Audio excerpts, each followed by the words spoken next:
উজান ভাই, কখন আসলে তুমি? স্তম্ভিত বিস্ময়ের শেষ সীমান্তে দাঁড়িয়ে কাঁপছে ঈশিতার কণ্ঠ। ঘরে ফিরেছে ঘন্টাখানেকও হয়নি। নিজ কক্ষে ছড়িয়ে ছিটিয়ে থাকা জিনিসপত্র গুছিয়ে বাইরে পা রেখেছে সবে। এমন সময় দৃশ্যপটে উদয় হলো উজান। তীব্র বিস্ময়ে আটকে গেছে তার চাহনির নড়াচড়া। কথাটি উচ্চারণের সাথে সাথেই উজানের চাহনি ফিরে এলো তার দিকে। চোখে ধাতব নির্লিপ্ততা, মুখে বাক্যহীনতা। তবুও থেমে থাকেনি ঈশিতা। দীর্ঘদিনের অবরুদ্ধ উচ্ছ্বাস হঠাৎই শব্দে ফেটে পড়ল। কতদিন পর দেখলাম তোমাকে উজান ভাই। এতদিন কোথায় ছিলে? কবে এসেছো বাড়িতে? আগে জানালে না কেন? তাহলে তো আমরাও আগে ভাগেই ফিরতাম। কেমন আছিস শিশু? শব্দের জবাবে শুধুই একটি মাত্র প্রশ্ন। কোনো আবেগ নেই, নেই দীর্ঘদিনের দেখা না হওয়ার উষ্ণতা। ঈশিতা মুহূর্তেই নিজেকে সামলে নিল। উজানের চোখে ভাসছে এক চাপা গম্ভীরতা, ঠোঁটে অনুচ্চারিত কোনো দুশ্চিন্তার রেখা। কেন যেন মনে হলো এই পুরুষটা ভেতরে ভেতরে কোনো অস্থিরতা বয়ে বেড়াচ্ছে। আমি ভালো আছি উজান ভাই। তুমি কেমন আছো? তুমি কি কোনো বিষয় নিয়ে চিন্তিত আছো? উজান মাথা নাড়ালো, স্বরটা নিস্তরঙ্গ। না, তেমন কিছু না। ছোট মা কোথায়? উনি কি আসেননি? এসেছেন তো, আম্মু ওই পাশেই আছেন। উজান, এই উজান। নামটা ধরে টান টান স্বরে ডাকতে ডাকতে এগিয়ে এলো তোবা। উজান ধীর ভাসে ঘাড় ঘুরিয়ে তাকালো। তুবার চোখে খেলে যাচ্ছে অস্থির উচ্ছ্বাস। কাছে এসেই কথার তীর ছুড়ে দিল। তুই এইখানে? আর আমি তোকে খুঁজেছি সর্বত্র। চল না, কোথাও থেকে ঘুরে আসি একটু। এই আসার পর থেকেই তো কোথাও যাওয়াই হলো না। বাক্যটুকু ফুরাবার আগেই তুবার চোখ আটকে গেল এক পাশে দাঁড়িয়ে থাকা ঈশিতার চোখে। ঈশিতা কিছু বলছে না, তবুও তার দুই চোখে জমাট বৃষ্টি। ডাগর ডাগর চাহনির ভেতরে প্রশ্নবিদ্ধ নীরবতা। তুবার দিকে সে তাকিয়েই আছে, এক অমৌন ভাষায়। ও কে উজান? তুবার কণ্ঠে অনাহূত কৌতূহল। উজান এবার ধীরে ফিরে তাকালো ঈশিতার দিকে। চোখে একবার ওপর নিচকে নামিয়ে নিল, দেখে নিল মেয়েটাকে। ঈশিতার পরনে একটা নিঃসাড় কালো চুড়িদার, চুল ক্লিপে বাঁধা। সামনের দিকে কিছু বেবি হেয়ার অলসভাবে গড়িয়ে পড়েছে কপালে, ওড়নাটা ছড়িয়ে রাখা। শরীর জুড়ে অনাবিল শালীনতা। মুখখানা কোনো বাচ্চা মেয়ের মতোই স্নিগ্ধ মনে হলো। চোখে এক উজ্জ্বল বিস্ময়। মনে হচ্ছে চকচকে দুইটি তার যেন শিশু মনে কেউ তাকিয়ে আছে। ও ঈশিতা, ছোট চাচ্চুর মেয়ে, বলল উজান স্বর নরম। ও। তোবার ঠোঁট ছুঁয়ে আসে একটি মাত্র ক্ষীণ প্রতিক্রিয়া, তবে চোখ বলছিল ভিন্ন কথা। ঈশিতাকে দেখেও খুব একটা ভালো লাগলো না তোবার কাছে। সত্য বলতে তুবা কখনোই কোনো সুন্দরী মেয়েকে সহ্য করতে পারে না। আর উজানের আশেপাশে সেটা চুলচেরা ঈর্ষার এক অজানা ঘূর্ণি। ভালো আছেন আপু? আপনি কি হন উজান ভাইয়ের? ঈশিতার কণ্ঠে চিরাচরিত ভদ্রতা আর শিশুসুলভ আন্তরিকতা। তুবা সামান্য সোজা হয়ে দাঁড়ালো, ঠোঁটের কোণে এক কৃত্রিম হাসি এনে বলল, আমি উজানের ফ্রেন্ড। হুম, ভারী কিউট তো আপনি দেখতে। উজান ভাইয়ের বন্ধু বলে কথা, কিউট না হয়ে উপায় আছে? কথার শেষে ঈশিতা ছুড়ে দিল এক মনোহর হাসি। শুধু ঠোঁটে নয়, চোখেও খেলে গেল মুগ্ধতার দীপ্তি। উজান চোখ ছোট ছোট করে অনুভূতিহীন চাহনি নিয়ে ঈশিতার দিকে তাকিয়ে আছে। তোবার চোখের গেল ঈশিতার সেই হাসির দীপ্তি আজ। শরীরটা সাথে সাথে জ্বলে উঠল। এই মেয়েটা এতটা ন্যাকামি কেন করছে? আর হেসে এমন ভাব নিচ্ছে কেন? হাসি সুন্দর দেখেই বোধহয় ইচ্ছে করে হে হে করছে। তোমার ভেতরটা কেমন যেন দাউ দাউ করে উঠল। তবুও সমস্ত অসহিষ্ণুতা মুখে না টেনে শত চেষ্টায় চেহারার এক পাশে তুলে রাখা বিষণ্ণ হালকা হাসির আবরণ। উজান ভাই, দুপুরে খেয়েছো? ঈশিতার কণ্ঠে পরম যত্নের ছোঁয়া। উজান নীরবে নাড়িয়ে কেবল বলল, না। চলো চলো, খাবে চলো। আজ সবাই একসাথে খাবো আমরা। জানো তুমি, কতদিন পর তোমার দেখা। আমরা নাকি খুশি লাগছে বলেই বোঝাতে পারবো না। ইস, এতদিনে বাড়ির প্রাণটাই ফিরে এসেছে। বড়মা কোথায়? নিশ্চয়ই খুশিতে একেবারে পাগল হয়ে গেছে, তাই না? তোমার জন্য উনি কত কষ্ট সয়েছেন জানো, কতবার কেঁদেছেন। আরো আগে এলে না কেন বলো তো? মায়ের প্রসঙ্গ আসতেই উজানের মুখটায় হালকা কুয়াশা নামলো। শিরা উপাশিরায় এক অপরাধ বোধ বয়ে গেল। অভিমানের পর্দা টেনে নিজের মায়ের বুকেই যে কষ্টের আঁচড় ফেলেছিল, তার মূল্য যে এমন হঠাৎ করে অনুশোচনায় ডুবিয়ে দেবে তা হয়তো ভাবেনি। সে কিছু বলল না। তাড়াতাড়ি আসো উজান ভাই। আপু, আপনিও আসুন। আর কোনো বন্ধু যদি থাকে উজান ভাইয়ের, সবাইকে নিয়ে আসুন। আমি দেখি রান্না সব রেডি কিনা। ঈশিতা কথার ঝাঁপি ফেলে তড়িঘড়ি করে নেমে গেল নিচে। উজান ঠোঁটের নীরব দীর্ঘশ্বাস চেপে ঘরের দিকে পা বাড়ালো। তুবা একপাশে দাঁড়িয়ে থেকে মুহূর্ত খানেক চেয়ে রইল, তারপর বাকিদের দিকে তাকিয়ে এগিয়ে গেল। নিজ কক্ষের নিস্তব্ধতা জুড়ে দৃষ্টি ডুবে আছে বইয়ের পাতায়। শরীরের জ্বর অনেকটাই প্রশমিত, আর মনটা আগের মতোই অসাড় নয়। শুয়ে শুয়ে অলস সময় নষ্ট করাকে দৃষ্টি কখনোই পছন্দ করে না। তাই নিজস্ব ভুবনে ফিরে এসেছে সে। প্রিয় বইয়ের পাতায় লুকানো শব্দেরা হয়ে উঠেছে তার সবচেয়ে নির্ভরযোগ্য সঙ্গী। হঠাৎ টুং করে শব্দ হলো। ফোনে মেসেজ অ্যালার্ট। ফোনটা বিছানার এক পাশে দূরে রাখা, তবুও দৃষ্টির মনে হলো তোলার মতো কিছুই নয়। আবারও ডুব দিল পাঠ্য সাগরে। কিন্তু কিছুক্ষণ পর ফের একটানা টুং টুং শব্দ। মোবাইল এবার বহু হুঙ্কারে রণহুঙ্কারে নেমেছে। দৃষ্টি বিরক্ত হলো, চোখ কুঁচকে উঠল। অবশেষে উঠে গিয়ে মোবাইলটা হাতে নিল। স্ক্রিনে চোখ পড়ে যেতেই তার সমস্ত অভিব্যক্তি মুহূর্তেই স্তব্ধ। একের পর এক ঝড়ের মতো ঢুকছে ছবি। প্রেরক বলদ। বলদ নামে সেভ করা একটি নাম। স্ক্রিন জুড়ে ভেসে উঠেছে একটার পর একটা মিডিয়া ফাইল। 20-এর ওপর ছবি চলে এসেছে ইতিমধ্যেই, অথচ দৃষ্টি এখনো বুঝে উঠতে পারেনি ঠিক কি হচ্ছে এখানে। মাথার ভেতর দ্বন্দ্ব, দেখবে কি দেখবে না, একটা বিরক্তি, আর একটা কৌতূহল, আর একটুখানি সংখ্যা। তিনটা আবেগ একসাথে ঢেলে তুলেছে দৃষ্টির ভেতর। শেষমেশ সেই কৌতূহলটাই জয়ী হলো। চোখ রাখলো ছবিগুলোর ওপর, আর সেখানেই আচমকা থমকে গেল সময়। ছবি আর ছবি, সব কটাতেই সাইফ। একের পর এক সাইফের ছবি পাঠিয়ে যাচ্ছে ইমন। হাতে ফুলের সমাহার, চেহারায় হাসি। একবার গোলাপ, একবার গাধা, আর কখনো রজনীগন্ধা তো কখনো বেলি। প্রতিটি ছবিতে সাইফ এক এক রকম ভঙ্গিমায় ফুল হাতে দাঁড়িয়ে আছে। ছবি থামতেই মেসেজ এলো ঝুপ করে। দেখেন তো ভাবি, কোন ফুলগুলো পছন্দ হয়েছে আপনার? দৃষ্টি হতবাক, ভেতরটা একরাশ অবাক ভাবনায় মোড়া। কি শুরু করে দিয়েছে এই দুই বলদ! সাইফ আর ইমন দুজনে মিলে রীতিমতো নাটককে নামিয়ে এনেছে স্ক্রিনে। এত কিছু করার পরেও দৃষ্টি নীরবই রইল, একটি শব্দও খরচ করলো না। চ্যাট থেকে বেরিয়ে এলো চুপচাপ। কিন্তু ইমন নামের এই অতি চঞ্চল প্রাণটা থেমে থাকার নয়। আবারও ভেসে এলো মেসেজ। ভাবি, ভাইরে দেখতে দেখতে কি অজ্ঞান হয়ে যাচ্ছেন নাকি? তাড়াতাড়ি বলেন, ভাইরে পরে দেখিয়েন। এবার রাগের মাথায় ভেতরটা টকটকে লাল হয়ে উঠল দৃষ্টির। এই ছেলেটা এমনিতেই এক লাইন বেশি বোঝে, তার উপরে আবার এমন কথা। দৃষ্টি কোনো বাক্য ব্যয় করলো না, শুধু একটা অ্যাংরি ইমোজি ছুড়ে দিল স্ক্রিনে। ভাবলো এবার নিশ্চয়ই থামবে, কিন্তু না। এইবার মেসেজের পর্দা কাঁপিয়ে আবারও এলো ইমনের মূর্তিমান বাচালতা। আপনি কি সবসময় এমন রাগী মুডে থাকেন ভাবি?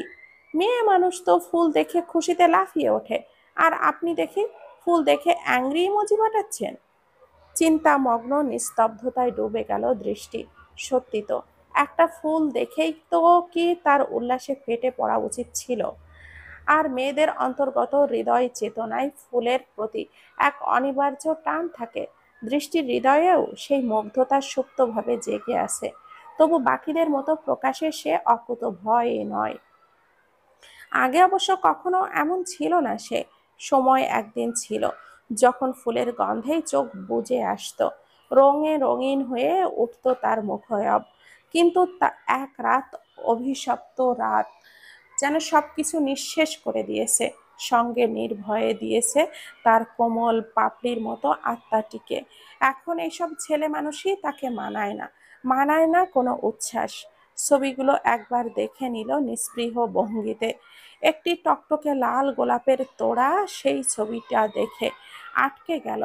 মনের ভেতরে অজান্তেই জেগে উঠল কোনো এক শিহরণ। ইমনকে বলে ফেলার জন্য আঙ্গুল চালাচ্ছিল ঠিক, কিন্তু হঠাৎই বাস্তবতার খাঁচা তাকে থামিয়ে দিল। কি করছিল সে? ভাবতেই থেমে গেল আঙ্গুলের গতি। একটা দীর্ঘশ্বাস ঝরে পড়ল ঠোঁটের কোণে। মোবাইলটা ধীরে বন্ধ করে রেখে দিল দৃষ্টি। অন্য প্রান্তে ভাই, ভাবি তো একেবারেই চুপ। মেসেঞ্জারের রেসপন্স নেই। একটা কল দিয়ে দেখবো নাকি? বৃথা চেষ্টা, ফোনটা অফ করে রেখেছে। কি? আপনি জানলেন কিভাবে? বিশ্বাস না হলে নিজেই কল দিয়ে দেখা। ইমন কৌতূহল দমাতে পারল না, ব্যাকুল আঙ্গুলে নাম্বারটা টিপে দিল। পর মুহূর্তেই ফোন কেটে এলো এক সুরেলা যান্ত্রিক কণ্ঠ। দুঃখিত, আপনি যে নাম্বারে কল করেছেন তা এই মুহূর্তে সংযোগ দেওয়া সম্ভব হচ্ছে না। অনুগ্রহ করে কিছুক্ষণ পর চেষ্টা করুন। ইমন বিস্ময়ে চোখ গোল গোল করে তাকালো সাইফের দিকে। ইতিমধ্যেই সাইফ দোকানির হাতে টাকা গুঁজে দিয়ে একখানি বুকেট নিজের করে ফেলেছে। ইমন তাড়াতাড়ি করে ঝুঁকে চেয়ে দেখলো সেই বুকেটের দিকে। ভাই, এইটা ভাবির পছন্দ হইব? ভাবি তো হলুদ আর সাদা গোলাপ পছন্দ। সাইফের ঠোঁটে এক রহস্যময় হাসি। তার ভেতরে এক অজানা আশ্বাস খেলে গেল। কেন যেন মনে হলো সব রং ছাপিয়ে দৃষ্টি এই বুকেটটাই ভালোবাসবে আজ। জানি, তবু এটা নিতে ইচ্ছে হলো। নির্লিপ্ত কণ্ঠে বলে এগিয়ে চলল সাইফ। ইমন প্রথমে দৌড়ে পিছু নিল, আবার হঠাৎ থেমে গেল। মনে হলো তারও কিছু রাখা দরকার। চট করে একখানা লাল গোলাপ কিনে নিল। দ্রুত সেটাকে শার্টের ভেতর লুকিয়ে ফেলল বুকের কাছে। দাম মিটিয়ে আবারও দৌড়ে চড়ে বসলো বাইকে। দুপুরবেলা খাবার টেবিলে উৎসবের মঞ্চ। নয়ন, আসিফ, জিদান, আফরা, তোবা সবাই জড়ো হয়েছে একসাথে। টেবিলের এক প্রান্তে ঈশিতা একে একে সবার সাথে পাতে সাজিয়ে দিচ্ছে খাবারের রঙিন সম্ভার। অন্যদিকে রান্নাঘরে আমিনা মানে উজানের ছোট মা আনন্দে ডানা মেলেছে। মরিয়মের সঙ্গে তাল মিলিয়ে কাজ করে চলেছে সে, মুখে সন্তুষ্টির আভা। সিঁড়ির ধাপে ধাপে এক সময় নিচে নেমে এলো অরুণা। আমিনারই অনুরোধে এসেছে। ছোটবেলা থেকেই উজান তার কাছে শুধু ভ্রাতুষ্পুত্র ছিল না, ছিল ছেলেরই অধিক। উজানের বাবা আর ঈশিতার বাবা দুই ভাইয়ের সম্পর্ক ছিল অবিচ্ছেদ্য, একে অপরের প্রাণ ছিল। বড় ভাইয়ের ঘরে যখন উজানের জন্ম হয়, তখন থেকেই ছোট ভাই সিদ্ধান্ত নিয়েছিল এই শিশুই তার আলো আর তার আশ্রয় হবে। ঈশিতা তখনও পৃথিবীতে আসেনি। উজানের সাথে 9 বছরের ব্যবধানে জন্ম নেওয়া ঈশিতার আগমনে পথটা সহজ ছিল না। ঈশিতার বাবা চাইতেন না সন্তান হোক তাদের ঘরে। ভাবতেন সন্তান এলে হয়তো উজানের প্রতি মমতার ভাগ হয়ে যাবে। কিন্তু অরুণা ও উজানের বাবা, তারা ছিল অন্য স্বভাবের মানুষ। তারা অনেক বুঝিয়েছিল ঈশিতার বাবাকে। আমিনাও নিশ্চুপ ছিল না। একজন নারী হিসাবে মাতৃত্বের অধিকারও তো তারও আছে। সেই অধিকার কেড়ে নেওয়ার শক্তি কি কারোর আছে? অবশেষে 12 বছরের সংসার জীবনে বহু মান অভিমানের পরে জন্ম নেয় ঈশিতা। আর সেই জন্মের পরেই যে ভালোবাসা ছিল উজানের প্রতি, তা এক বিন্দুও কমেনি। বরং এখন দুটো হৃদয় আলাদা আলাদা ভাবে তালে ভালোবাসা বয়ে আনে। দুপুরের আহার শেষে বৈঠকখানায় মুখর হয়ে উঠেছে হাস্যরসে। সবাই জড়ো হয়ে বসে আছে। নয়ন, আসিফ, জিদান, তোবা, আফরা। ঘরে একরকম প্রাণের জোয়ার। দৃষ্টি অবশ্য খেতে আসেনি তাদের সাথে। আগে সবাই একসাথে খেত, কিন্তু এখন যেহেতু বাহিরের মানুষ আছে, তাই সে আসেনি। তার খাবার তার ঘরে গিয়েই অরুণা খাইয়ে এসেছে। বৈঠকে ঈশিতা আর তার নিজের হাতে বানানো টক মিষ্টি আমের আচার একে একে সবাইকে তুলে দিচ্ছে। কৌতূহলে মুখের ভাঁজে হাসি, প্রশংসায় চোখে দীপ্তি। ঠিক সেই সময় আচমকা দরজার ঘন্টা বাজল। একযোগে সবার মুখ ঘুরে গেল দরজার দিকে।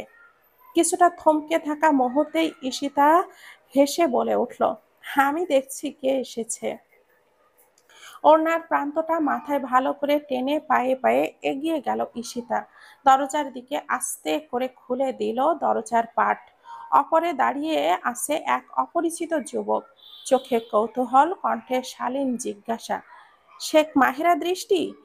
উনি কি এই বাড়িতে থাকেন? ঈশিতা ভুরু কুঁচকে জবাব দিল, জি। আপনি কে বলছেন? ছেলেটি কিছুটা নিপাট ভঙ্গিতে বলল, ওনার নামে একটা পার্সেল এসেছে, কাইন্ডলি একটু ডেকে দিবেন ওনাকে। এক চিলতে হাসি খেলে গেল ঈশিতার মুখে। আমার কাছে দিন, সমস্যা নেই, আমি ওনাকে পৌঁছে দিব। আচ্ছা, তাহলে এখানে একটা সাইন করে দিন। একটা ফর্ম এগিয়ে দিল ডেলিভারি ম্যান। ঈশিতার নাম লিখে দরজা লাগিয়ে দিল। চোখে পড়তেই ফুলের বুকেটটার দিকে একটা কোমল হাসি ছড়িয়ে পড়ল মুখে।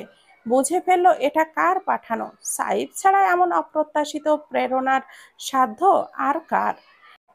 এই বাড়ির ঠিকানায় দৃষ্টির নামে হুটহাট এমন চমক চলে আসে মাঝে মধ্যেই।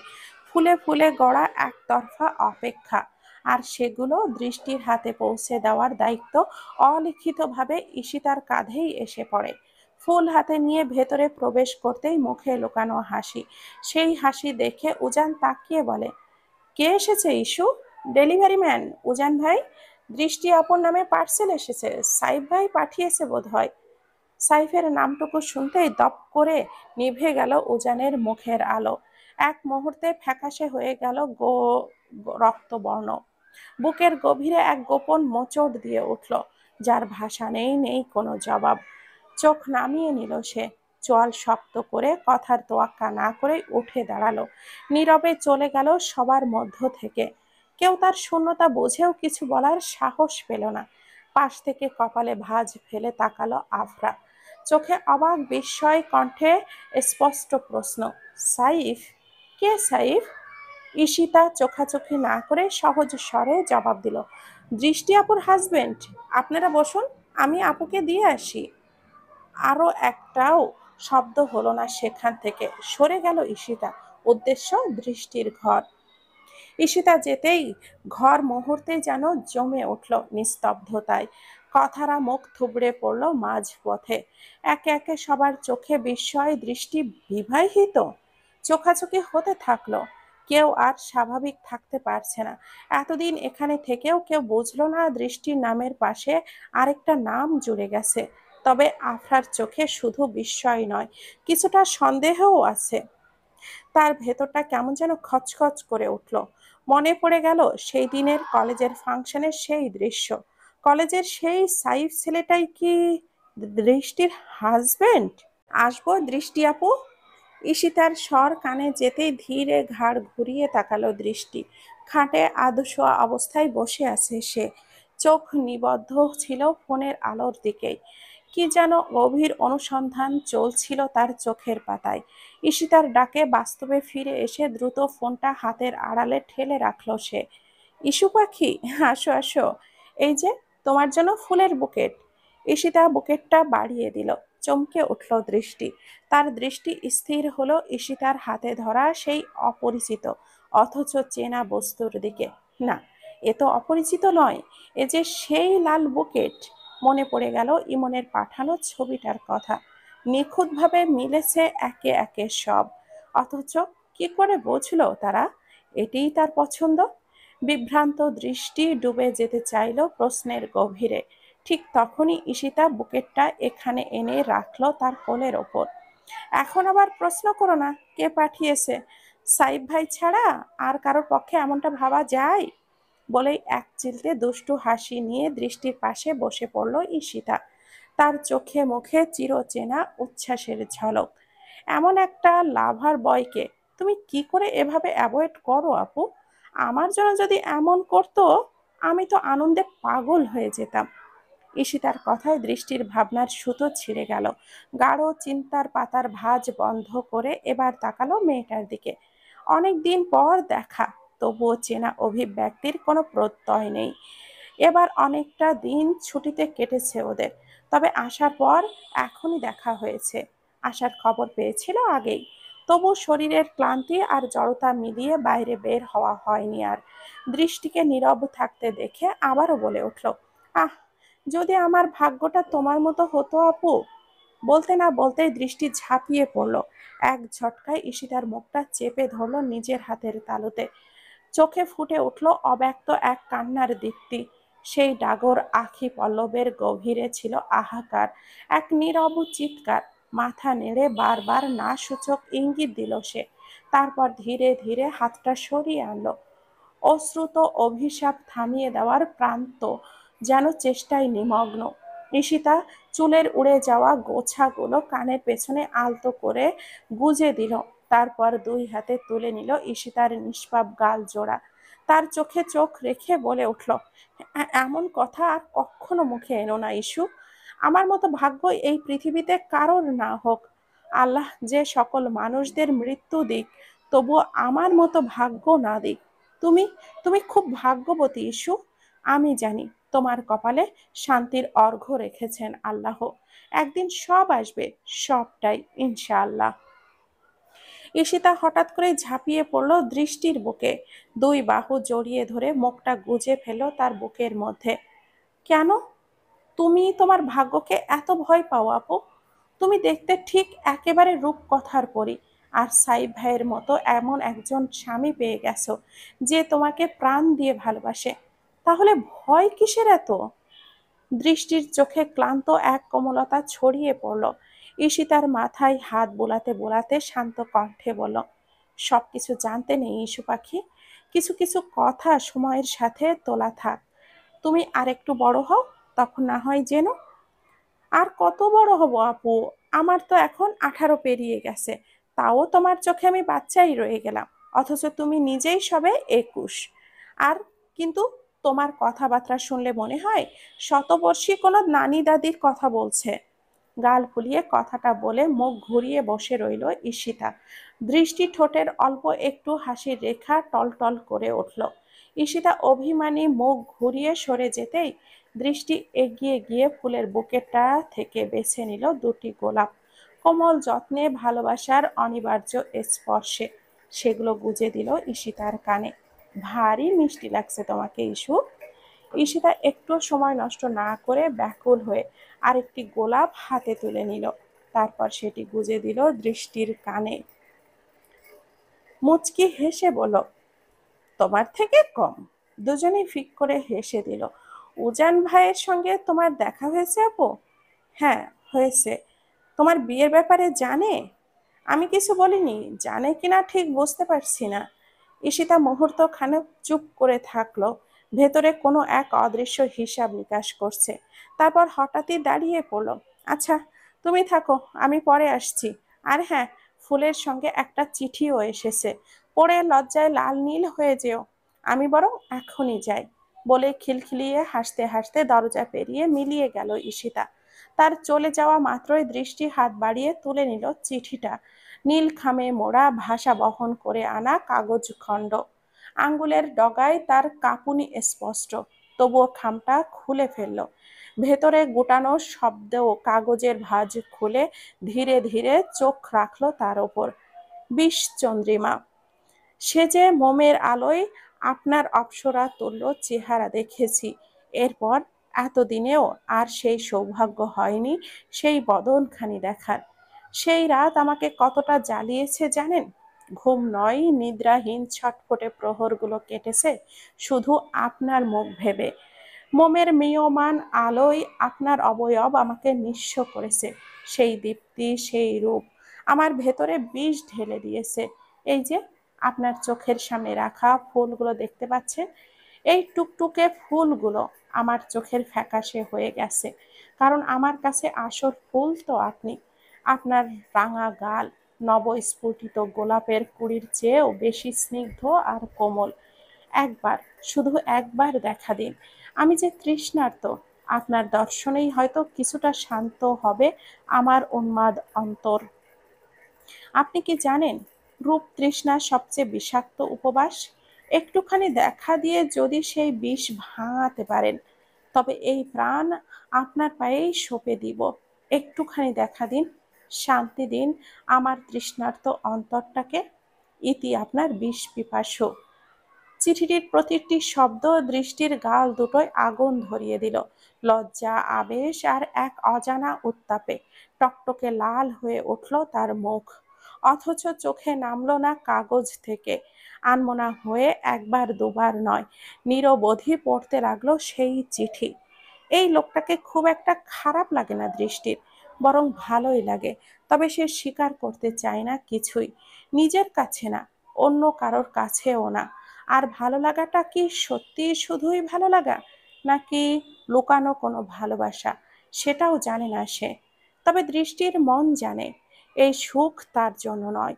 এই একটা মানুষকে সে কখনো কষ্ট দিতে চায় না। দৃষ্টির মনে হয় এই মানুষটার কাছে গেলেই মানুষটা কষ্ট থাকবে, আর তাই সে সব সময় দূরে থাকার চেষ্টা করে। দৃষ্টি ধীরে ধীরে উঠে দাঁড়ালো, হাতে ধরা চিঠিটা নিয়ে গেল পুরানো একটা বক্সের কাছে। বক্সটা প্রায় উপচে পড়ছে চিঠির ভারে, স্মৃতির ভারে, ভালোবাসার ভারে। 5 বছরের অগণন চিঠি, প্রতিটি সাইপের উন্মাদ ভালোবাসার ছাপ, বেহিসাবি বেপরোয়া এক ভালোবাসা। চোখ নামলো বক্সের গায়ে, তারপর চুপচাপ সেই চিঠিটা রেখে দিল ভেতরে। এরপর ফুলগুলোর দিকে তাকালো। দৃষ্টিতে অদ্ভুত এক কোমলতা, অভিমান মেশানো মায়া। ফুলগুলো হাতে তুলে আনলো, এক একটা পাপড়ির দিকে গভীরভাবে তাকিয়ে থাকলো কিছুক্ষণ। তার বুকের কাছে টেনে এনে নাকের কাছে ধরলো। এক দীর্ঘ গভীর নিঃশ্বাসে সাইফের সমস্ত উন্মাদ ভালোবাসা চুষে নিতে চাইলো নিজের ভেতর। সে জানে এই মানুষটার ভালোবাসা কোনো মানদণ্ডে ধরা দেয় না, এটা কোনো ওজনের পাল্লায় মাপা যায় না। এই ভালোবাসা উন্মাদ, যন্ত্রণার গভীর শান্তির মতো আশ্রয় দেয়। এতটা ভালোবাসা মানুষ কেমন করে দেয় দৃষ্টি আজও বোঝে না, শুধু বোঝে সে মানুষটার কাছ থেকে নিজেকে দূরে রেখেও মুক্ত নয়, ছিল না কোনোদিন। আকাশের অতলে চোখ ডুবিয়ে দাঁড়িয়ে আছে উজান, অপলক, অনর্গল নীরবতায়। মনে হচ্ছে জগতের রথচক্র হঠাৎ থমকে গেছে, কেবল তার বুকের ভেতরকার ব্যবস্থাকে উল্টে দিতে। সবকিছু এলোমেলো, অজানা ঘূর্ণিপাকে আটকে নিজেকে আর চিনতে পারছে না সে। হঠাৎ তার ভেতরে এক অদ্ভুত টান প্রবলভাবে টানছে তাকে 5 বছর আগের অনুতপ্ত দিনের দিকে। ইচ্ছে হচ্ছে সবটা মুছে দিয়ে গ্লানির রেখাগুলো ছিঁড়ে ফেলে আবার নতুন করে আঁকতে জীবন চিত্র, আবার ফিরে যেতে সেই 5 বছর আগের সময়টায়। কিন্তু সময় তো অনড়, সে তো আর ফেরে না। সেই দিন উজান সত্যিই উন্মত্ত হয়ে উঠেছিল হৃদয়ের রণক্ষেত্রে, আবেগ আর অভিমানের দ্বন্দ্বে। সে নিজেই হয়ে উঠেছিল তার সর্বনাশের নায়ক। তবে আজকের অনুশোচনার কেন্দ্রে শুধু তার ভুল কিংবা দুঃখ নয়, সবচেয়ে বেশি যে ক্ষতটা তাকে জ্বালিয়ে পুড়িয়ে খাচ্ছে তা হলো দৃষ্টির পাশে থাকতে না পারা। মৃদু ভালো লাগা একদিন মোহে পরিণত হয়েছিল, আজকের দৃষ্টি স্বয়ং জ্যোৎস্নার প্রতিমা। এতটা অপরূপ, এতটা অপার্থিব, এই সুন্দরে যে কোনো পুরুষই মোহিত হবে না। সে স্বাভাবিকভাবেই সে পুরুষের পুরুষত্ব নিয়ে প্রশ্ন উঠবে। সৌন্দর্যের শীর্ষ চূড়ায় দাঁড়িয়ে দৃষ্টি এক জীবন্ত প্রতিমা, যার দিকে তাকিয়ে পুরুষ মাত্রই হার মানে। মোহাচ্ছন্ন না হয়ে উপায় নেই। উজান জানে এই মুগ্ধতা স্বাভাবিক, কিন্তু এই মুগ্ধতার আড়ালেই কি সে নিজের অপরাধ ঢাকতে চাইছে, নাকি রূপের গভীরতায় ডুবে গিয়ে আজ তার অনুতাপ জেগে উঠেছে। সবকিছুর ঘেরা টোপে হৃদয়ের ব্যাখ্যাও আজ অস্পষ্ট, নিজেকেই আর বোঝাতে যাচ্ছে না তার। উজান ভাই, এই নাও তোমার কফি। ভাবনার অন্তরস্থলে নিমগ্ন উজান চমকে উঠল। ঈশিতা এগিয়ে দিলেও ধোয়া ওঠা মগটা, তারপর এসে দাঁড়ালো তার পাশে। ছাদ খোলা বারান্দার নিস্তব্ধ বিকেল। উজান চোখ সরালো আকাশ থেকে, এক ঝলক চেয়ে দেখলো ঈশিতার মুখ, ভদ্রতা জনিত এক ম্লান হাসি। কফির মগটা হাত বদল হলো। মন খারাপ নাকি উজান ভাই? আসার পর থেকেই দেখছি কেমন যেন গম্ভীর হয়ে আছো। না, তেমন কিছু না। তোর পড়াশোনা কেমন চলছে? হুম, চলছে তো ভালোই। মৃদু এক চুমুক দিল কফিতে ঈশিতা। হাওয়ার মাঝে কফির সুবাস মিলিয়ে গেল পাকা জামরুল পাতার ঘ্রাণে। আচ্ছা উজান ভাই, এতদিন কোথায় ছিলে? সেদিন তো বাড়ি থেকে চলে গিয়েছিলে, তারপর? ইন্ডিয়া গিয়েছিলাম। তার মানে এতদিন ওখানেই ছিলে? না। তাহলে? একটা দীর্ঘ নিঃশ্বাস ছাড়ল উজান, কফির তলদেশে তাকিয়ে থেকে সময়কে ছেঁকে তুলল চোখে। তারপর দূরের দিকে চেয়ে বলল, 2.5 মাস ছিলাম ইন্ডিয়া। তারপর সেখান থেকে পাড়ি জমিয়েছিলাম জার্মানিতে। মাস্টার্স শেষ করে কাজ ধরলাম। ব্লু কার্ড হাতে পেয়েই দেশে ফিরে এসেছি। আমাদের একটু মিস করনি? কিভাবে পারলে বলো তো? প্রশ্নটা হৃদয়ে তীরের মতো করে বিঁধল। উজান স্থির হয়ে গেল। এক মুহূর্তের জন্য হলেও ভেতরে কিছু একটা কেঁপে উঠল, কিন্তু মুখে আসলো না কোনো স্বীকারোক্তি। সত্যিটা কুড়োতে গেলে বেরিয়ে আসবে, আর সে আসলে কেবল একজনকে মিস করেছিল, অরুণা। বাকিরা কোথায় ফিকে হয়ে গিয়েছিল তার কেরিয়ারের ক্যালকুলেশনে ভরা অঙ্কে? জব, পড়াশোনা, মান, অভিমান, এসবের মাঝে সে কাউকে মিস করার সময় পায়নি। করেনি জানি, তবে আমরা কিন্তু ঠিকই মিস করেছি। স্নিগ্ধ অভিমানে দূরে সরে গিয়ে দাঁড়ালো ঈশিতা। উজানের ঠোঁটের কোণে হাসি খেলে গেল। তাই বুঝি? কতটা মিস করেছিস শুনি? তুমি যাওয়ার পর এই বাড়ি নিঃস্ব হয়ে গিয়েছিল, বুঝলে? প্রতিটি কোণায় তোমার অভাব অনুভব করতাম, অথচ তুমি একটিবারও খোঁজ নিলে না। একটা কল, একটা বার্তাও পর্যন্ত না। কেমন করে পারলে বলো তো? তোমার সাথে কোনো কথা নাই বলেই ফোনের ফেলেই রাগে নাকের পাটাটা লাল হয়ে উঠল ঈশিতার। ভুরু কুঁচকে উল্টো দিকে পা বাড়াতেই আচমকা তার কবজি চেপে ধরল উজান। সাবলীল টানে এনে আবারও নিজের পাশে দাঁড় করালো। ভাবা যায় এতটা রাগ? ছোট্ট ইস্যুটা এতটা বড় হয়ে গেল কবে? বলতে বলতেই আদরের ঈশিতার নাক টেনে দিল উজান। তাতে রাগটুকু ভেসে গেল সজীব এক হাসির ঢেউয়ে। ফিক করে হেসে উঠল ঈশিতা। রাত নিস্তব্ধতায় আচ্ছন্ন। ঘড়ির কাঁটা নিস্তরঙ্গ নৈঃশব্দে কেবল টিক টিক করে সময়ের অস্তিত্ব জানান দিচ্ছে। রাত 12টা 45। সদ্য বই গন্ধ বন্ধ করে রেখেছে দৃষ্টি। পর্দার আড়াল থেকে চাঁদের আলো তার পড়ার টেবিলে অপার্থিব ছায়া ফেলে রেখেছে। পরীক্ষার প্রাক্কালে চাপটাও একটু বাড়িয়েই বসেছে। কাঁধ ক্লান্ত চোখে ফ্রেশ হয়ে নিয়ে নিজেকে প্রস্তুত হচ্ছে গভীর রাতের অমলিন ঘুমের জন্য। ঠিক তখনই দরজায় বেজে উঠল চাপা শব্দ। চোখ দুটো কুঁচকে উঠল দৃষ্টির। এই সময় আবার কে? ধীর পায়ে এগিয়ে এলো সে দরজার দিকে। আবার ঠক ঠক। ভেতরে একরাশ কৌতূহল আর হালকা উদ্বেগের ঢেউ। কে? স্বরে হালকা আতঙ্কের ছোঁয়া, কিন্তু অপর প্রান্ত শূন্য। মুহূর্তের জন্য স্থির হয়ে গেল দৃষ্টি। তারপর আরো একবার কড়া নাড়ার শব্দ। এবার আর নিজেকে থামাতে পারল না, চৌকাঠে সরাসরি হাত বাড়িয়ে খুলে দিল ছিটকিনি। তখনই এক ঝাঁক অন্ধকার হুড়মুড়িয়ে ঢুকে পড়ল ঘরের ভেতর। দৃষ্টি কিছু বুঝে ওঠার আগেই এক লম্বা তীব্র আকৃতির দরজা বন্ধ করে দিল পেছন থেকে। চট করেই ছিটকিনি তুলে দিল ভেতর থেকে। হাত দুটো নিমিষেই পেছনে মুড়ে ধরা হলো, মুখ চেপে ধরা হলো শক্ত করে। দৃষ্টি পুরোটাই হিম হয়ে গেল।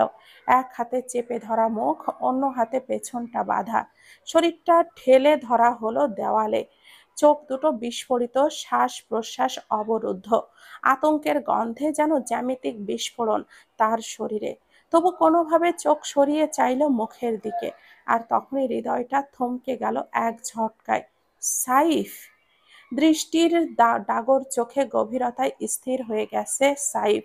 সেই দৃষ্টির চাহনিতে সে ডুবে যাচ্ছে কোনো অতল নীল সমুদ্রে, যেখানে ওঠার চেয়ে তলিয়ে যাওয়াটাই স্বস্তিকর। আনমনে সাইফের হাতের বাঁধন আলগা হয়ে এলো। সেই ফাঁকেই চওড়া একটা কামড় বসিয়ে দিল দৃষ্টি তার হাতে। ব্যথায় কুঁকড়ে উঠে পিছিয়ে গেল সাইফ। যন্ত্রণায় মুখটা বিকৃত করে উঠল সে।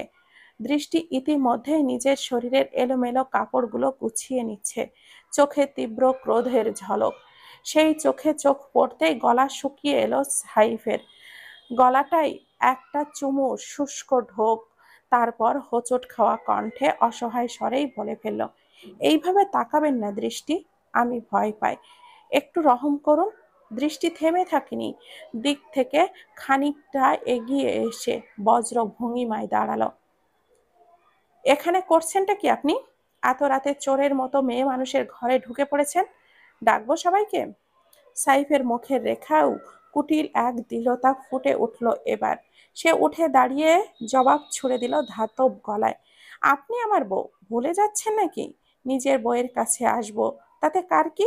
কে কি করবে শুনি? দৃষ্টি চোখ কুঁচকে বলে উঠল, কেন এসেছেন শুনি? গলার চাদরটা হালকা উঁচিয়ে একরাশ আবেগে সাইফ মৃদু স্বরে বলল, আমার বউকে দেখতে। আপনার সাহসটা প্রয়োজনের সীমা ছাড়িয়ে যাচ্ছে ইমতিয়াজ ভাই। সাইফের কপালের ভাঁজ গাঢ় হয়ে উঠল। জামাইকে ভাই বলে কে ডাকে? কণ্ঠে লুকানো অভিমান মিশিয়ে গাঢ় স্বরে বলল, আমি আপনার ভাই নই তো কি? জামাই বলতে পারেন না? এক মুহূর্ত থেমে রইল দৃষ্টি। লোকটার দুঃসাহস নেহাতই সীমা ছাড়াচ্ছে। সে সামান্য এগিয়ে এলো সাইফের কাছটায়। সেই অদ্ভুত নৈঃশব্দের ভারে সিটিয়ে উঠে অজান্তেই এক কদম পেছালো সাহিব। গলায় শুষ্কতা, বুকের গভীরে হঠাৎ ঠেলে ওঠা এক অচেনা গুঞ্জন। শেখ সাহেব, আপনার মস্তিষ্কের একটা স্নায়ু বিচ্যুতি ঘটেছে, অর্থাৎ আপনার মাথার একটা তার ছিঁড়ে গেছে। এটা জানেন তো? হ্যাঁ, জানি। নিস্তরঙ্গ স্বর, নিঃসংকোচ স্বীকারোক্তি। সাইফের উত্তর শুনে চোখে বিস্ময়ের ঝিলিক উঠল দৃষ্টির। ভাষাহীন হয়ে দাঁড়িয়ে রইল কিছুক্ষণ। শেষমেশ ঠোঁট দুটো শক্ত করেই বলে ফেলল, এক্ষুনি বেরিয়ে যান এখান থেকে। এই রকম দুঃসাহস আর একবারও করবেন না। সাইফ কিছুটা এগিয়ে এসে কাতর মিনতির স্বরে ফিসফিসিয়ে বলল, আপনাকে একটু দেখি দৃষ্টি, শুধু একটু, এরপর চলে যাব সত্যি। দৃষ্টির ভেতর হঠাৎ করে অজানা একটা টানাপোড়েন শুরু হলো। হৃদয়ের অতল গহ্বরে এক গোপন কম্পন আর এক অদৃশ্য মোচড়। কৃষ্ণ পল্লব চাহনি আটকে রইল সাইফের চোখের গভীরে। মনটা ফিসফিস করে বলে উঠল, এমন করবেন না শেখ সাহেব, আমি দুর্বল হয়ে পড়ি। তবু ঠোঁটে অবিচল রইল। কোনো শব্দ উচ্চারিত হলো না। নিজেকে টেনে তুলে নিল এক কঠিন আবরণে। সাইফ বুঝে ফেলেছিল সেই অপ্রকাশ্য ভাষাও। হালকা এক রহস্যময় হাসি ফোটালো ঠোঁটে। সে এক পা দু পা করে এগিয়ে এলো, দৃষ্টির একেবারে সামনে এসে দাঁড়ালো। দৃষ্টি স্থবির, অনড়, নড়ল না একটুও। এখন তাদের মাঝে শুধু এক নিঃশ্বাসের ব্যবধান। চোখে চোখ রেখে সময়টাকে থমকে দিয়ে সাইফ ধীরে স্পষ্ট স্বরে বলল, আপনাকে একটুখানি ছুঁয়ে দেখি দৃষ্টি। কোনো শব্দ উচ্চারিত হলো না দৃষ্টির ঠোঁট থেকে। শুধু সেই নীরবতায় অস্বীকৃতি ছিল না, চোখে ছিল এক অদ্ভুত সম্মতি, এক অনুচ্চারিত আহ্বান। সাইব দুই হাত তুলে রাখলো দৃষ্টির গালে। তার আঙ্গুলের ছোঁয়া পেতেই বিদ্যুৎ পৃষ্ঠ শরীরের মতো কেঁপে উঠল দৃষ্টি। হঠাৎ কোনো পুরনো ব্যথা ছুঁয়ে গেল মমতায়। সাইফের কণ্ঠে বিস্ময় মেশানো যন্ত্রণার রেখা টেনে বলল, আর কতদিন এভাবে নিজেকে কষ্ট দেবেন? আপনার কি ধারণা আপনি আমার কাছে এলেই আমি বেদনাহত হব, কষ্ট পাব? নীরব নির্বাক দৃষ্টি, তার স্তব্ধতায় হাজার প্রশ্নের জবাব। সাইফ আবারও বলল, আর কতটা করলে আপনি বুঝবেন আপনি আমার একমাত্র শান্তি? আপনার অস্তিত্বই তো আমার প্রাপ্তির শেষ প্রান্ত। কি করলে আপনি সত্যি জানবেন আপনি আমার কাছে থাকলে আমি দুনিয়ার সবচেয়ে সৌভাগ্যবান পুরুষ হয়ে উঠব? বলুন, আমি তাই করব। নিজেকে নিঃশেষ করেও যদি আপনার ভুল ধারণাকে ভুল প্রমাণ করতে হয়, তবু আমি তাই করব। আমি তো আপনার সঙ্গে নিজেকে সুখী মনে করি না, আর না আমি আপনাকে ভালোবাসি। যাকে ভালোবাসি না তার সাথে কেমন করে বাঁচবো? শব্দগুলো টলমল করে বেরিয়ে এলো দৃষ্টির ঠোঁট ছুঁয়ে। কণ্ঠে নৈরাশ্যের কম্পন, অথচ চোখে স্পষ্ট দ্বিধার কুয়াশা। সাইফ হেসে উঠল। চাপা দাড়ির ফাঁকে তার খয়েরি ঠোঁট দুটির আলতোভাবে প্রসারিত হলো, আর সেই হাসির আড়ালে উকি দিল মসৃণ শুভ্র দাঁতের দীপ্তি। এক ধ্বংসাত্মক মুগ্ধতায় আটকে গেল দৃষ্টি। কয়েক নিঃশ্বাস ধরে অপলক তাকিয়ে রইল। এই মানুষটিকে অসম্ভব সুন্দর লাগে তার কাছে, অসহনীয় রকম আকর্ষণীয়। সাইফ কি সত্যি এমন সুদর্শন আর আকর্ষণীয়, নাকি কেবল তারই চোখে, কেবল তারই দৃষ্টিতেই এই লোকটা এক রহস্যময় সৌন্দর্যের পরাকাষ্ঠ? সাইফ চোখ সরালো না, সেই হাসির রেখা নিয়েই বলল, আর কতদিন এভাবে নিজের মনকে সান্ত্বনা দিবেন দৃষ্টি? কি ভাবেন আমি বুঝি না আপনাকে? আমার চোখের সামনে একটু একটু করে বড় হয়েছেন আপনি। আপনার পায়ের নখ থেকে মাথার এক একটা চুল পর্যন্ত আমার চেনা। আর আপনি, আপনি আমার মুখোমুখি দাঁড়িয়ে এ কথাগুলো বলছেন? আপনি কি সত্যি ভাবছেন আমি এতটাও অচেনা, যে আপনার প্রতিটি অস্বীকারের ভেতরে লুকানো স্বীকারোক্তি আমি টের পাই না? আপনি ভুল ভাবছেন। আমি কষ্টে ভেঙে পড়ব বলেই তো আপনি দূরে সরে থাকেন। এটাই কি আমার প্রতি আপনার ভালোবাসা নয় দৃষ্টি? কথাগুলো ধীরে গলে পড়ল সাইফের ঠোঁট থেকে। মুখোমুখি দাঁড়িয়ে থাকা দৃষ্টির চোখে চোখ রেখে একটা দীর্ঘ নিঃশ্বাসের মতো ঢোক গিলে ফেলল দৃষ্টি। না না, কিছু নয়। কোনো টান, কোনো টুকরো অনুভব নেই তার ভেতরে। একা একা সে ভালো আছে। অন্তত নিজেকেই তো সে এমন বুঝিয়ে এসেছে এতদিন। আপনার প্রতি আমার কোনো ভালোবাসা নেই, কারোর প্রতিই নেই। আমি একাই যথেষ্ট। আমার জীবনে আমি একাই বাঁচতে চাই, চিরকাল একাই থাকবো। এক একটা শব্দ নিজের বুকেই গেঁথে নিচ্ছিল সে। সাইফ কিছুই বলল না। চোখে এক বিন্দু ওলট পালট না এলেই নীরবে আর একটু এগিয়ে এলো। তার ঠোঁটে গিয়ে থামলো দৃষ্টির নাকের ডগায়। একটা আলতো চুমু খেলো সে তাই। এরপর আরেকটা, একটার পর একটা চোখের পাতায়, কপালে, গালের রেখায়। মুহূর্তেই দৃষ্টির মুখায়ব স্নিগ্ধ প্রেমের পবিত্রতায় জলছবিতে পরিণত হলো। স্থির হয়ে গেল দৃষ্টি। তার সমস্ত শরীর নিথর নিস্পন্দন। অদ্ভুত এক আবেশে চোখ বুজে ফেলল সে। অশ্রুর দুটি কণা রুদ্ধ কণ্ঠের ভাষা হয়ে গড়িয়ে পড়ল গাল বেয়ে। কিন্তু তার নিচে পড়ার আগেই সেগুলো স্নেহ ভরে ঠোঁটে চেপে চুষে নিল সাইফ। তারপর দৃষ্টির অনিশ্চিত হাত সাইফের পাঞ্জাবির কোনো মুঠো বন্দি করে নিল। সে জানে না সে কি করছে, কি চায়, কোথায় দাঁড়িয়ে আছে। সাইফ ধীরে মাথা সরিয়ে নিয়ে নিজের হাত দুটি তুলে আনলো, আঙ্গুলের ফাঁক দিয়ে আলতো করে সরিয়ে নিল দৃষ্টির কপালের উপর এসে পড়া চুলগুলো। তারপর সযত্নে কানের পাশে গুজে নিল। আমি আপনাকে জোর করব না দৃষ্টি। আপনার জন্য জনমভর অপেক্ষা করতে পারি আমি। শুধু আমাকে পাশে থাকতে দিন। এই যে আপনি একা একাই সমস্ত যন্ত্রণা গিললেন, বুকের ভেতরে পোড়ান, একা একাই সব কষ্ট উপভোগ করেন। এতে আমার দারুণ হিংসে হয় জানেন। এই দৃশ্য, এই নীরবতা আমাকে জ্বালিয়ে পুড়িয়ে শেষ করে দেয়। আপনার কষ্টের ভাগ আমিও চাই দৃষ্টি, তবে বিনামূল্যে নয়। তার বদলে আমার সমস্ত সুখ, নিঃশেষ, আনন্দ আপনার পায়ের কাছে অর্পণ করতে চাই। দৃষ্টি মাথা তুলে তাকালো, কণ্ঠে একটা বিদ্রাত্মক ঝলক। কে বলল আপনাকে যে আমি কষ্ট পাই? এই জগতের যাবতীয় সুখের মালিক আমি। আমার আবার কিসের কষ্ট বলুন তো?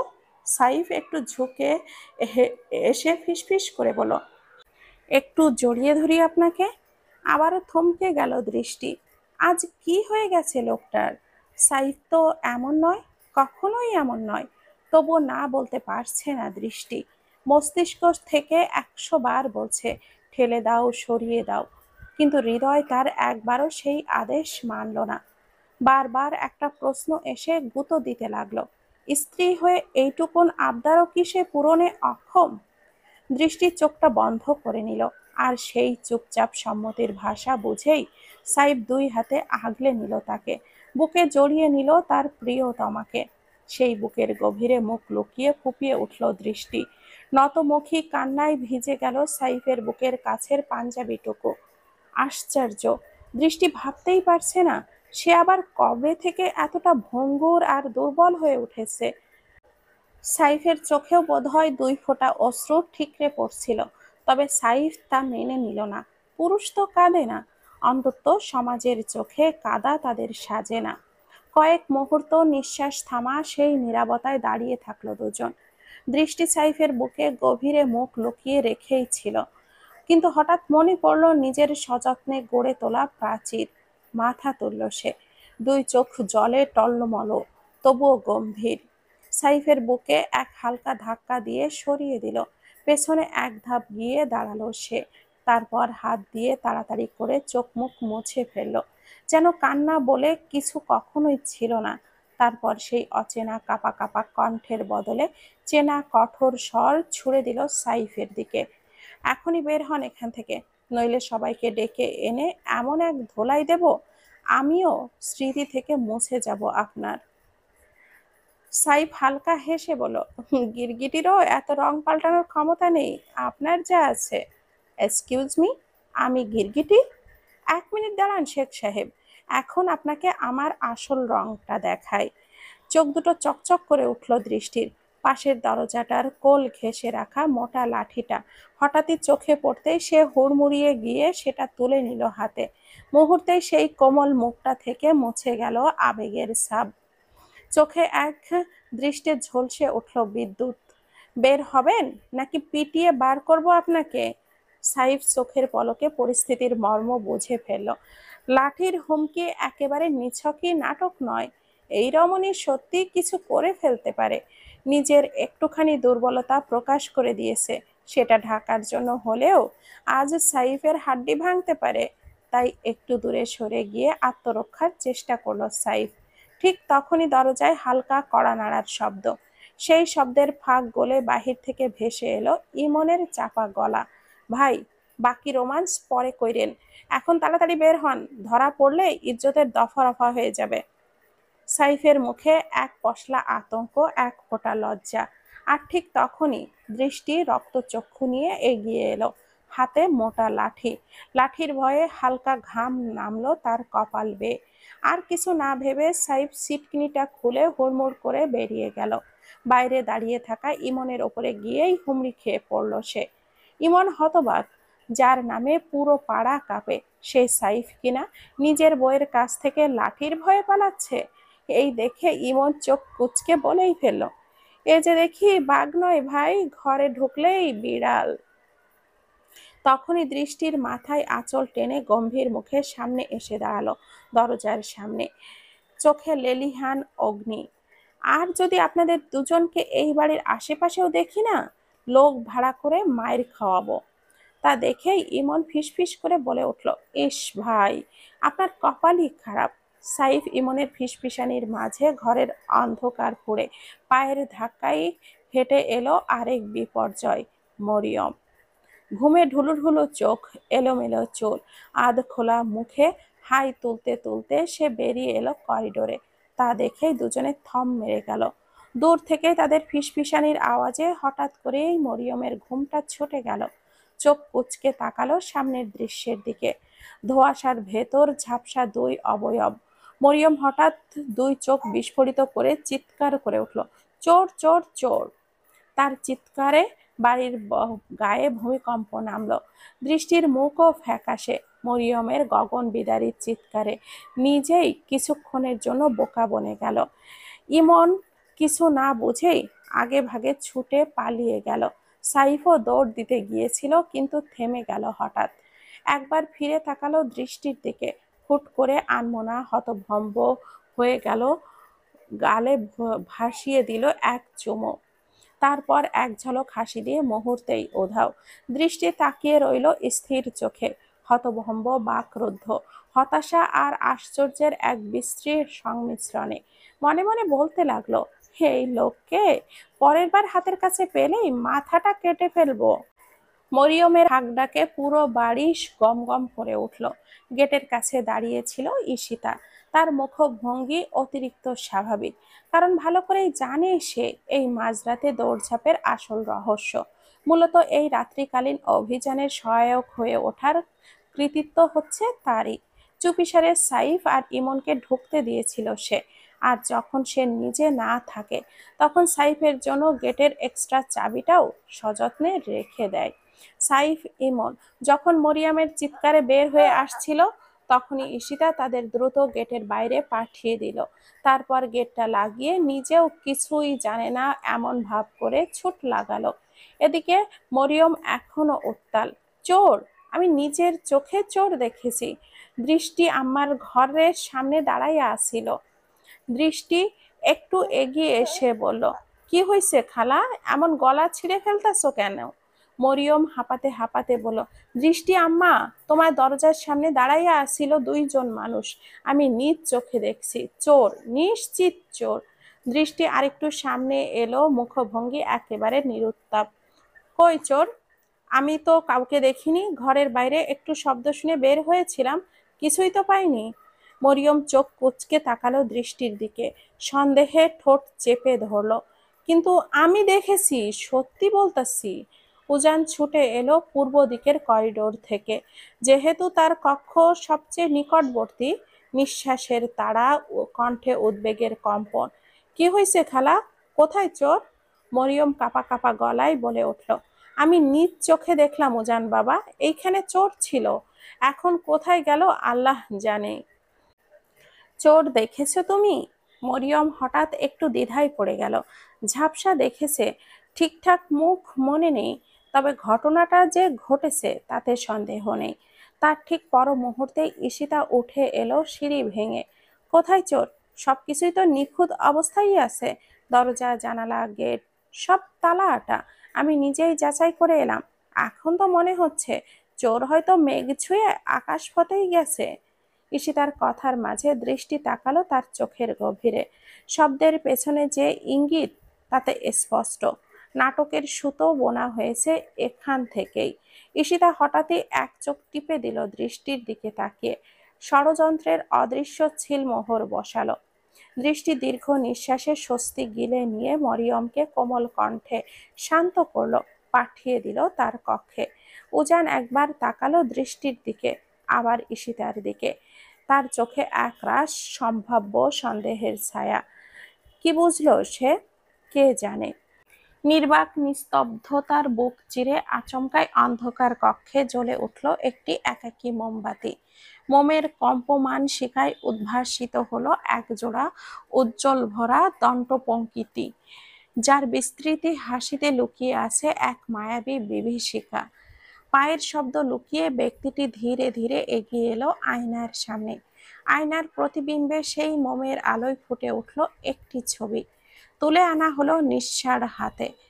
কোনো পেতচিত্র ধারণ করা হলো বাস্তবের ফ্রেমে। ছবির ভেতর সজলের মুখ ঠিকরে উঠছে কুয়াশার মতো উজ্জ্বলতায়, অথচ সেই আলোয় নেমে আছে এক গভীর অভিশাপের ছায়া। ছবির দিকে এক পলক তাকিয়ে মুখটা সামান্য নিচু করে ঠোঁটের ফাঁকে ফিসফিসিয়ে বলে উঠল ব্যক্তিটি, ওপারে খুব খারাপ থেকো, দোয়া করি সেই যন্ত্রণায় তুমি মরেছ, এই দুনিয়ায় সেই যন্ত্রণা তোমার কাছে যেন শীতল মনে হয়, কারণ পরপারে হয়তো তুমি জ্বলবে দ্বিগুণ অনলে। আর ঠিক তখনই কক্ষ কাঁপিয়ে উঠে এলো তার হাহাকারে ভেজা বিকৃত উল্লাস। হো হো করে হেসে উঠল সে।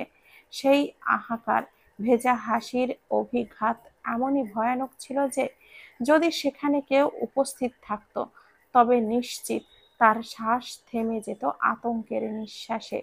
সেই হাসি কোনো অশরীর মতোই শোনালো, কিন্তু হঠাৎই সেই হাসির ভয়াবহ অট্টহাসিতে নিজের বুকে গিলে ফেলল ব্যক্তিটি। চোখ দুটি স্থির সজলের ছবির দিকে, ধীরে এক পাশে ছবিটির ধীরে মোমের শিখা চেপে ধরল ঠিক তার কিনারায়। প্রথমে আলতো আগুনে গলে উঠল কাগজের আবরণ, তারপর মুহূর্তেই তা দাউ দাউ করে জ্বলে উঠল এক নিঃশেষ প্রতিশোধের মহাযজ্ঞে।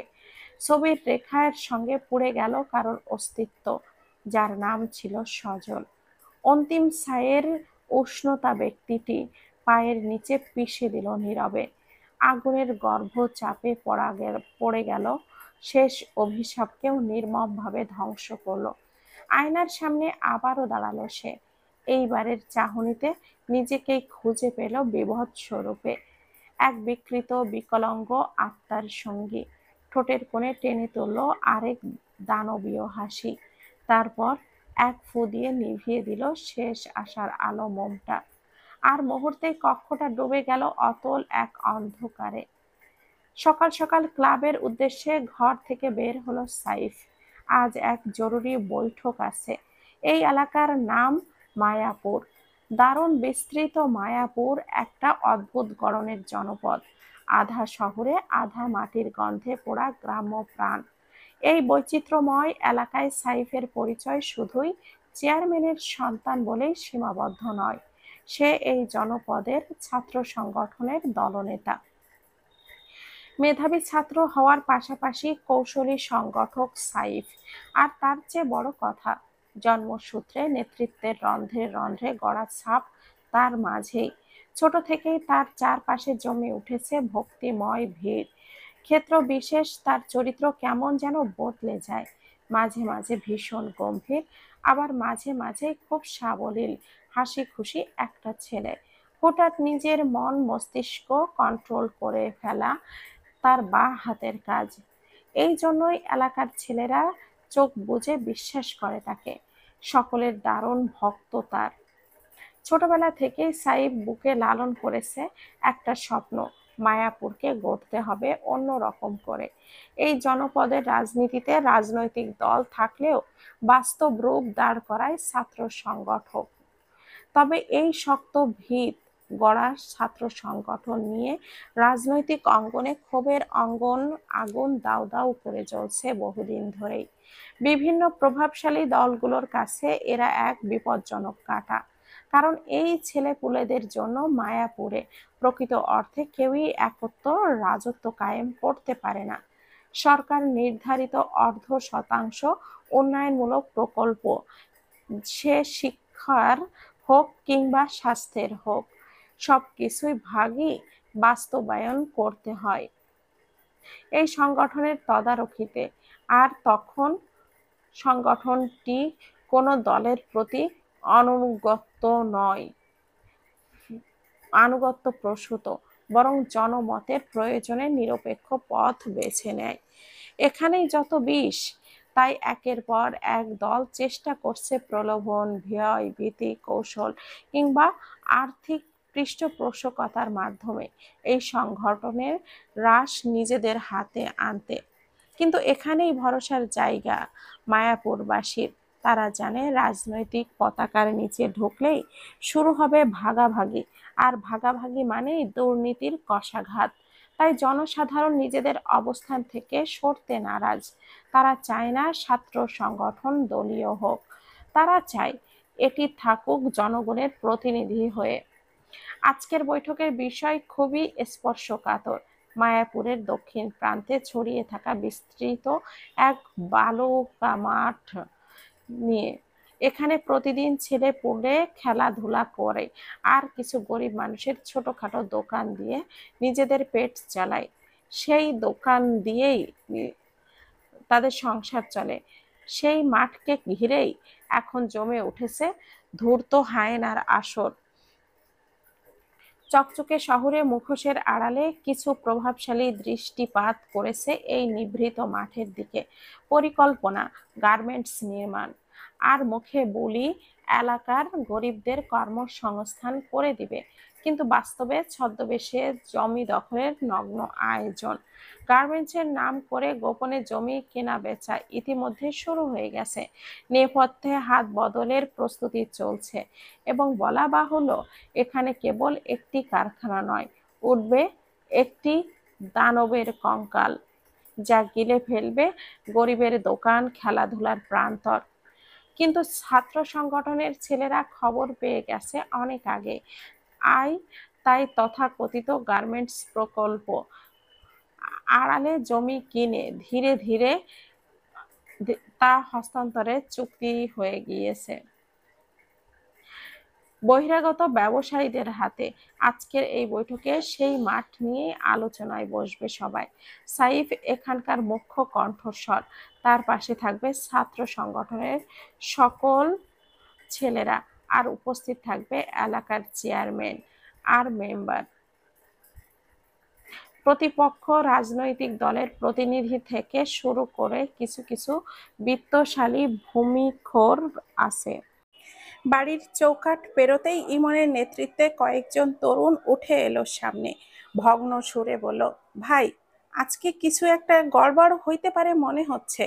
সাইফ কোনো উত্তেজনায় গা ভাসালো না, বাকিদের আগে পাঠিয়ে নিজে চুপচাপ চড়ে বসলো ইমনের পেছনের বাইকে। কার এত সাহস? সাইদুল হবে ভাই। জমি ঢিলে দিলে মোহর পড়ে, আর সবচেয়ে মোটা কমিশনটা তার পকেটেই ঢুকবে। সাইফের দুই হাত ওঠালো মাথায়, আঙ্গুলের ফাঁকে ফাঁকে চুলগুলো পেছনে ঠেলে দিল এক প্রকার দৃঢ় ভঙ্গিমায়। বাইকের লুকিং গ্লাসে নিজের প্রতিচ্ছবি দেখে কিছুক্ষণ তাকিয়ে থাকলো খোঁচা খোঁচা চাপ দাড়ির ওপর, একবার হাত বুলিয়ে নিল। বলতো, আজকে আমাকে কেমন লাগতেছে? হ্যান্ডেলের ওপরে দৃঢ়ভাবে দুই হাত রেখেই ইমন এক ঝলক পেছনে ফিরে চাইল, মাত্র 2 সেকেন্ডের জন্য। তারপর চোখ ফেরালো সামনে, হালকা হেসে বলল, সেই লাগতেছে ভাই, পুরাই নায়ক। সাইব গলায় খুনসুটির সুর টেনে বলল, আচ্ছা ইমন না, তুই তো আমার সব খবর রাখিস, জানিস। বলতো, তোর ভাবির কাছে আমারে কেমন লাগে? তোর ভাবি তো পরীর মতো, আর আমি আর আমি পাশে দাঁড়ালে জিনের মতো ভয়ঙ্কর লাগে, তাই না? ফিক করে হেসে দিল ইমন। কি যে বলেন ভাই, আপনি হইলেন তামিল ছবির নায়কের মতো, আর যার মুখ দেখেই সবার হুঁশ উড়াইয়া যায়। ভাবির পাশে যেইভাবেই আপনি জুৎসই, আর কেউ হইতেই পারবে না। একটু থেমে আবারও বলো, মেয়েগুলারে দেখেন না ভাই, আপনারে দেখলেই কেমন পাগলা ঘোড়ার মতো ছুটে আসে। আপনার একটু পাত্তা পাওয়ার জন্য কত কি করে, কি যে পছন্দ করে তারা আপনারে। হব বেটা, অন্য মেয়েদের পছন্দ দিয়ে আমি কি করব? আমি লয়াল, তোর ভাবির পছন্দই আমার চূড়ান্ত মাপকাঠি। ভাবছি জিমে ভর্তি হব, কি বলিস? এই কথার মাঝে ইমন আচমকা বাইক থামিয়ে দিল। ভাই নামেন। সাইফ কিছু বুঝ না বলেই নেমে দাঁড়ালো। ইমনও বাইক থেকে নেমে তার সামনে এসে দাঁড়ালো। হঠাৎ করে ইমন সাইফের কাঁধ থেকে চাদরটা টেনে নিল। তারপর একবার ঘুরে ঘুরে দেখে নিল সাইফের পুরো শরীর। সাইফ মুহূর্তেই থমকে গেল, বুঝে উঠতে পারছিল না ইমনের আচরণের এই নাটকীয়তার কি উদ্দেশ্য। ইমন এবার সাইফের বুকের ওপরে দুই হাত বুলিয়ে বলল, দেখেন ভাই দেখেন, কি স্ট্রং বডি আপনার, একেবারে পিটানো বডি। দেখলেই মনে হয় বহু কসরত কইরা এই শরীর বানাইছেন, একেবারে ফিটফাট। কসম ভাই, এই শরীর দেখেই ভয় পাইছে কতজন। একটুখানি থেমে আবারও বলে উঠল, আপনি জিমে ভর্তি হওয়ার দরকারটা কি? এই শরীর তো এমনি এমনিতেই রণক্ষেত্রের জন্য প্রস্তুত। সাইব গম্ভীর এক শ্বাস ফেলে হঠাৎই চড় বসিয়ে দিল ইমনের গালে, ঠাস করে। শব্দটা বাতাস ছিঁড়ে বেরিয়ে এলো। ইমন থমকে গালে হাত রেখে তাকিয়ে রইল হতভম্বের মতো। এই কচু কথা বলার জন্যই তুই এতটা সময় নষ্ট করলি? নিজেই তো কইছিলি ভাই। ইমন্যার বাচ্চা, মাথায় রাখ, আমার এখন একটাই গুরুত্বপূর্ণ কাজে যাচ্ছি। ওহো, হ্যাঁ হ্যাঁ ভাই, ভুলেই গিয়েছিলাম। মুহূর্তেই হুঁশ ফিরল ইমনের। সাথে সাথে সাইফের চড়ের কথা তার মস্তিষ্ক থেকে এক লাথিতে সরিয়ে দিল। তড়িঘড়ি করে সাইফের চাদরটা তুলে আবারও গায়ে জড়িয়ে দিল। ডার্ক কফি রঙা পাঞ্জাবির ওপর সাদা চাদরের আবরণ সাইফকে এক দৃঢ় মহিমায় মুড়ে ফেলল। ভাই, একেবারে ধুন্দুবামার লাগতাছে। দেখলেই সবাই হা কইরা থমকাইয়া চাইয়া থাকবো, টাসকি খাইব সবাই। চলেন। সাইফ ঠোঁটের কোণে হালকা হাসি টেনে বলল, সবাই থমকাইয়া টাসকি খাইলে চলবে না। যদি কোনোভাবে তোর ভাবির চোখে বিস্ময়ের ঝলক ফুটিয়ে টাসকি খাওয়াইতে পারি, তাহলেই জীবন সার্থক। ইমন কাঁধ ঝাঁকিয়ে মুচকি হেসে বলল, ভাই, ওটা তো ভাবি, আগে খাইছে শুধু স্বীকার করে না, আর এইটুকু ব্যাস। সাইফের চোখে প্রশংসার হাসি খেলে গেল। এই জন্যই তো তোরে বকশিস দেওয়া হবে বেটা, চল। গুরুত্বপূর্ণ কিছু কাগজপত্রে চোখ বুলাচ্ছিল উজান। কাগজের প্রতিটি পাতার ভাঁজে তার অতীত ঘোরাফেরা করছে। তার বাবার একসময় রাজস্বিকভাবে গড়ে তোলা বিশাল ব্যবসা ছিল। ছিল বলাটা ভুল হবে, ব্যবসাটা আজও আছে, কিন্তু তা প্রাণহীন। উজান কখনোই এই ব্যবসার ঘেরা টোপে নিজেকে আটকে রাখতে চায়নি। তার মাথায় বরাবরই একটাই মানচিত্র আঁকা ছিল, উচ্চশিক্ষা, বিদেশে যাওয়া এবং ক্যারিয়ারের নির্মোহ শৃঙ্খলায় নিজেকে গড়ে তোলা। 5 বছরের অধ্যাবসায়ে সেই লক্ষ্য ছুঁয়েও ফেলেছিল সে। বিদেশের চাকরি, মর্যাদা আর নিখুঁত জীবন রুটিন, কিন্তু কোথাও একটা গিয়ে সব ধুলোয় মিশে গেল। তার অভ্যস্ত জীবনটা ধীরে ধীরে রূপ নিল রোবটিক এক কাঠিন্যে। সকাল, খাওয়া, অফিস, ফিরতি নিঃশ্বাস, সবকিছু এতটাই নিয়ম মাফিক যে সে আর মানুষ নেই, নিছকে একটা সময় সাপেক্ষে প্রোগ্রাম হয়ে গেছে। একঘেয়েমির গাঢ় চাদরে ঢাকা পড়ে যেতে লাগলো তার প্রাণ। জীবনের রোমাঞ্চের, ঝুঁকির, প্রাণের ছোঁয়া নেই। এমন কাঠিন্যে বেঁচে থাকা উজানের পক্ষে আর সম্ভব নয়। সেই সিদ্ধান্ত থেকেই তার এই প্রত্যাবর্তন। এবার সে তার বাবার ব্যবসার নতুনভাবে দাঁড় করাবে। ছাইয়ের নিচে যে অঙ্গার এখনো ধিকি ধিকি করে জ্বলছে, তাকে সে আগুনে রূপ দেবে। এরপর সেই ব্যবসার একটা ব্রাঞ্চ শিফট করবে জার্মানিতে। যদিও বহুবার তার বাবা চেয়েছিলেন উজান বড় হয়ে যাতে করে পারিবারিক ব্যবসায় মন দিক, দায়িত্ব কাঁধে তুলে নিক, কিন্তু সেই সব কথা বাতাসেই মিলিয়ে গিয়েছিল। উজান তখন ভেবেছিল সেই স্বপ্নের পথে হাঁটবে, নিজের মতো করে গড়ে তুলবে এক তার নিজের নতুন পৃথিবী। আজ যখন সেই পৃথিবীটা নির্মম বাস্তবতায় ফাঁপা হয়ে দাঁড়িয়েছে, তখন বাবার সেই ডাকগুলো হৃদয়ের অনুকরণ করে তোলে। তবুও কিছুই ফিরিয়ে আনা সম্ভব নয়। বাবা নেই। এই নিঃসঙ্গতার ভেতর উজান নিজের ছায়ার সাথে ঘনিষ্ঠতা বাড়িয়েছে। আয়নার সামনে দাঁড়ালে সেখানে যে মানুষটিকে দেখে, তাকে ভালোবাসার মতো কাউকে এখন আর খুঁজে পায় না সে। অবশ্য একটা প্রাণ এখনো তাকে ছুঁয়ে থাকে, যার নাম অরুণা। কিন্তু এই সম্পর্কের মাঝে জমে গেছে বহু বছরের গুমোট অভিমান। অভিমানের পাহাড়, যেটা ভাঙতে হলে দরকার ধৈর্য, ভালোবাসা আর নতজানু প্রতিজ্ঞা।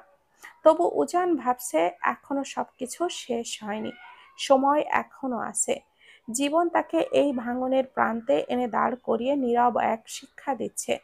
এসব এবার সে বাঁচতে চায়, প্রাণ খুলে হাসি মুখে। কিন্তু এই যুদ্ধে সে একা পারবে না। সে ধ্বংস স্তূপে ভেতর থেকে ব্যবসাটাকে আগের জায়গায় তুলতে হলে চাই অরুণার সাহায্য। অরুণা খুবই বুদ্ধিদীপ্ত একজন মহিলা। একসময় তার বাবার ব্যক্তিগত সহকারী হিসাবেও ছিলেন।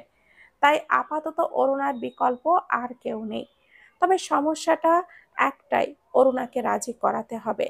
আর অরুণাকে রাজি করাতে পারে শুধুমাত্র একজনই। দৃষ্টি আপু, তোমাকে উজান ভাইয়া ডাকছে। কেন? পড়ার টেবিলের সামনে বসেছিল দৃষ্টি। আজকে ক্লাস নেই, তাই কলেজে যাওয়া হয়নি। তাই বলে বসে থেকেও লাভ নেই। এই কয়েকদিনে পড়ায় তার কিছুটা গ্যাপ পড়েছে, সেগুলো আবার পূরণ করতে হবে। সেজন্যই বসে পড়ছিল। কিন্তু এমন সময় এই ডাকটা কেমন যেন এক অনাহূত ঝংকারের মতো ঠেকলো ওর কানে। বলেছে জরুরি ব্যাপার, ছাদে যেতে। কিছুক্ষণ চুপ থেকে চোখ নিচু করলো দৃষ্টি। উজান এখন কেন ডাকছে তাকে? ঠোঁটে জমে থাকা প্রশ্নটা গিলে ফেললো। আচ্ছা, তুমি যাও। ঈশিতা চলে গেল। দৃষ্টি ধীরে ধীরে বইটা বন্ধ করলো। গায়ের আঁচলটা গুছিয়ে নীরব অভ্যাসেই ছাদের দিকে এগিয়ে গেল। ডেকেছিলেন? হুম।